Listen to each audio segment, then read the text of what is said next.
आपने ये कहावत तो सुनी होगी कि पुण्य की जड़ पाताल में भी हरी होती है। नमस्ते दोस्तों, मेरा नाम है अखिलेश कुमार। एक बहुत ही गरीब लड़का था जिसे पढ़ने का बहुत शौक था।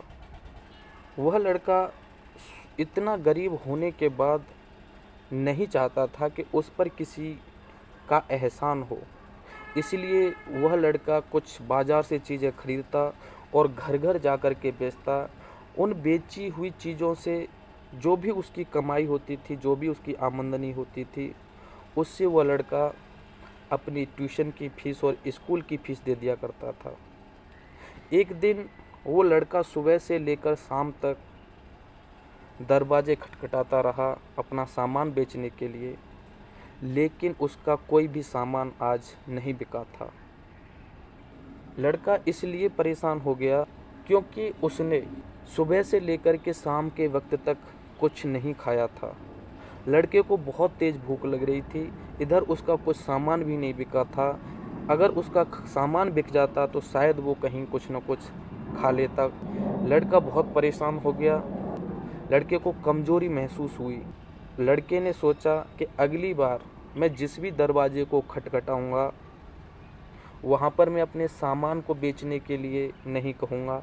मैं सीधा कहूँगा कि मुझे बहुत तेज़ भूख लगी है, तो आप मुझे खाना दे दीजिए। यह सोचकर लड़का एक घर के सामने गया। वहाँ पर उस लड़के ने उस दरवाजे को नॉक किया, खटखटाया।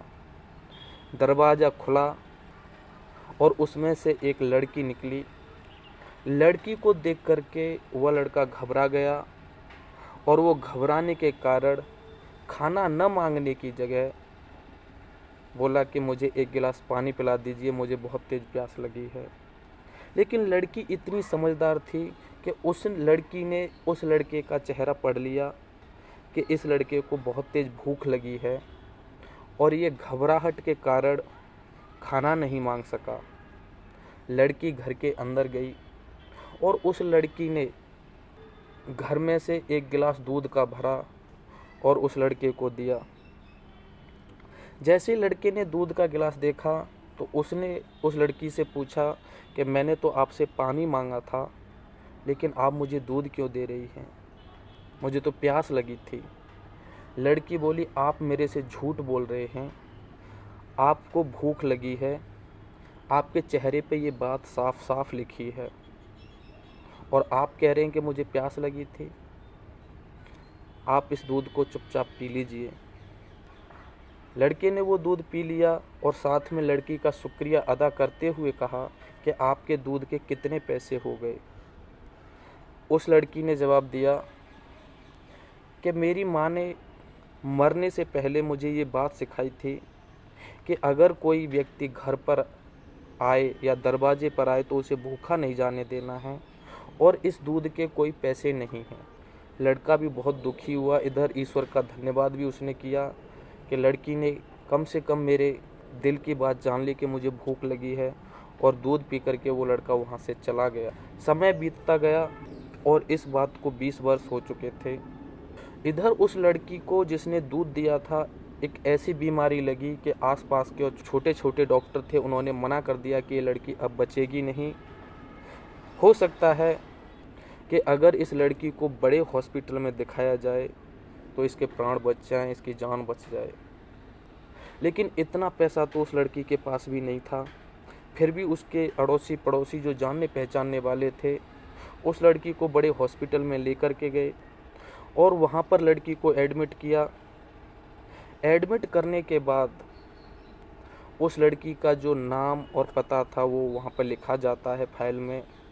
वो नाम और पता लिखा गया तो जो उस हॉस्पिटल के सबसे बड़े डॉक्टर थे उन्होंने उस पते को देखा। उस लड़की का नाम वो तभी भी नहीं जानते थे।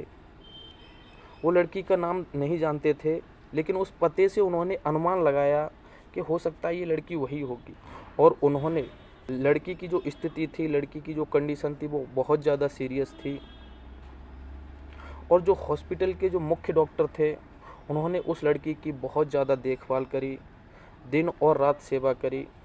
कुछ दिनों के बाद उस लड़की को आराम होना शुरू हुआ और आराम होते होते उस लड़की की तबीयत बिल्कुल ठीक हो गई। लड़की की तबीयत ठीक होने के बाद वो लड़की सोचने लगी कि इतने बड़े हॉस्पिटल में हूँ, इसमें तो यहाँ पे तो बहुत ज़्यादा खर्चा हुआ होगा। मेरी बीमारी कुछ ऐसी थी कि मैं बच नहीं सकती थी और ना ही मेरे पास इतने पैसे थे कि मैं अपना इतना महंगा इलाज करा सकती। बोली तब तो मैं बच गई उस बीमारी से, लेकिन अब जो मेरे पास बिल आएगा शायद मैं उसे देख कर के मर ना जाऊं कहीं, क्योंकि मैं इतने पैसे नहीं दे सकती।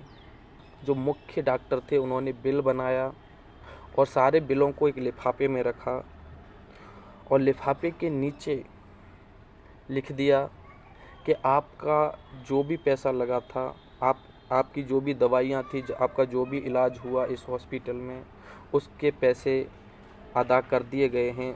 और नर्स को वो बिल का लिफाफा दिया और कहा कि ये ले जा कर के उस लड़की को दे दो।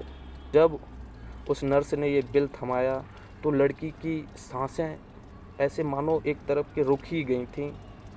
फिर भी उसने हिम्मत न हार करके उस बिल को खोलने की कोशिश की, उस लिफाफे को खोला और उसमें लिखा था कि आपका बिल जमा हो गया है, आप अपने घर जा सकती हैं। वो लड़की अचंभे में पड़ गई कि ये मेरा बिल, इतने सारे पैसे किसने जमा किए। तो वो डॉक्टर से मिलना चाहिए। उस नर्स से कहा कि मुझे डॉक्टर से मिलना है, मैं ये पूछना चाहती हूँ कि जो मेरा बिल है, मेरे जो पैसे, मेरी दवाओं के पैसे, जो इलाज हुआ है यहाँ पर मेरा, उसके पैसे दिए किसने हैं। नर्स उस लड़की को डॉक्टर के पास लेकर के गई। जब डॉक्टर से वो लड़की मिली तो उस लड़की ने पूछा, डॉक्टर साहब मेरे पास तो इतने पैसे थे नहीं कि मैं अपना इलाज करवा सकती, और ये तो मेरा बहुत हैवी इलाज हुआ है, कई दिन हो गए मुझे इस हॉस्पिटल में, जो कि काफ़ी महंगा है। फिर आपने इन बिलों पर कैसे लिख दिया कि जो तुम्हारा बिल था वो जमा हो गया है? अगर हुआ है तो किसने दिया है? तो डॉक्टर ने मुस्कुराते हुए कहा, तुम्हें याद नहीं शायद, तुम्हारी इन दवाओं का और तुम्हारी इस बीमारी का बिल तो कुछ भी नहीं है जो मैंने जमा किया है। और तुम्हें याद नहीं शायद, एक दिन मुझे बहुत तेज़ भूख लगी थी और मैं तुम्हारे घर पे आया था और तुमने मेरे बिना कहे हुए एक गिलास दूध का पिलाया था, और उस एक गिलास दूध की कीमत तो इस इतने बड़ा हॉस्पिटल भी नहीं चुका सकता।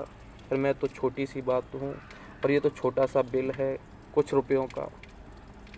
फिर आप ये कैसे कह सकती हैं कि मैं इसके पैसे नहीं दे सकती? आपका जो इलाज हुआ है, आपकी जो बीमारी थी वो पूरी तरह ख़त्म हो गई है, तो आप पूरी तरह स्वस्थ हो। तुम्हारी इस पूरी बीमारी के इलाज का बिल सिर्फ एक गिलास दूध था जो तुमने मुझे आज से 20 साल पहले पिलाया था। और लड़की की आंखों में आंसू थे, इधर डॉक्टर की आंखों में भी आंसू थे, क्योंकि उस दिन डॉक्टर की कंडीशन कुछ और थी, क्योंकि उसे बहुत तेज़ भूख लगी थी। वो छोटा सा लड़का था उस वक्त, वो पढ़ाई तो करता ही था लेकिन उसके भूख बहुत तेज़ लगी थी। तो कहते हैं ना कि कर्म का फल तो भोगना ही पड़ता है। कर्म अगर अच्छे करेंगे तो उसका भी फल मिलेगा, और कर्म अगर बुरे करेंगे तो उसका भी फल मिलेगा।